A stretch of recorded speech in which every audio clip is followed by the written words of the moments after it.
128 countries reject Trump's Jerusalem move as Australia abstains from UN vote. Australia abstained from joining more than 100 countries to protest Donald Trump's recognition of Jerusalem as Israel's capital, largely ignoring the U.S. president's threats to cut off aid to any country that went against him.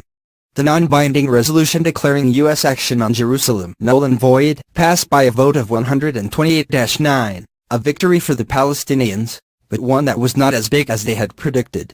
Amid the Trump administration's threats, 35 of the 193 UN member nations abstained and 21 others were absent.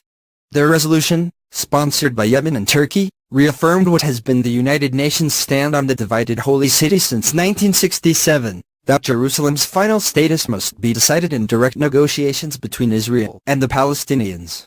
Israeli Prime Minister Benjamin Netanyahu said afterward that he totally rejects the preposterous resolution. Nevertheless, Washington found itself isolated on the world stage as many of its Western and Arab allies voted for the measure.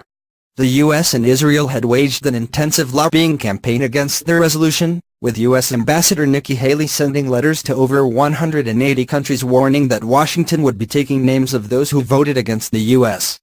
But when it came to the vote, major U.S. aid recipients including Afghanistan, Egypt, Jordan, Pakistan, Nigeria, Ethiopia, Tanzania and South Africa supported the resolution.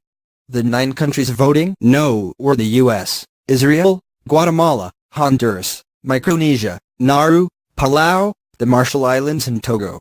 Among the notable abstentions were Australia, Argentina, Canada, Colombia, Croatia, Czech Republic and Mexico. The absent countries included Kenya, which was the 5th largest recipient of U.S. aid last year, Georgia and Ukraine, all of which have close U.S. ties. The U.S. is scheduled to dispense $25.8 billion in foreign aid for 2018. Whether Trump follows through with his threat against those who voted yes remains to be seen. Trump's threat had raised the stakes at Thursday's emergency meeting and triggered accusations from Muslims of U.S. bullying, blackmail and intimidation. Arab, Islamic and non-aligned nations rejected his warnings and urged a yes vote on the resolution. On Wednesday, Trump complained that Americans are tired of being taken advantage of by countries that take billions of dollars and then vote against the U.S. He said he would be watching the vote, let them vote against us. We'll save a lot. We don't care.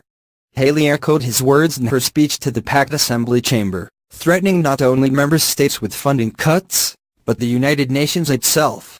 Haley said the vote will make no difference on U.S. plans to move its embassy to Jerusalem, but it will make a difference on how Americans look at the UN, and on how we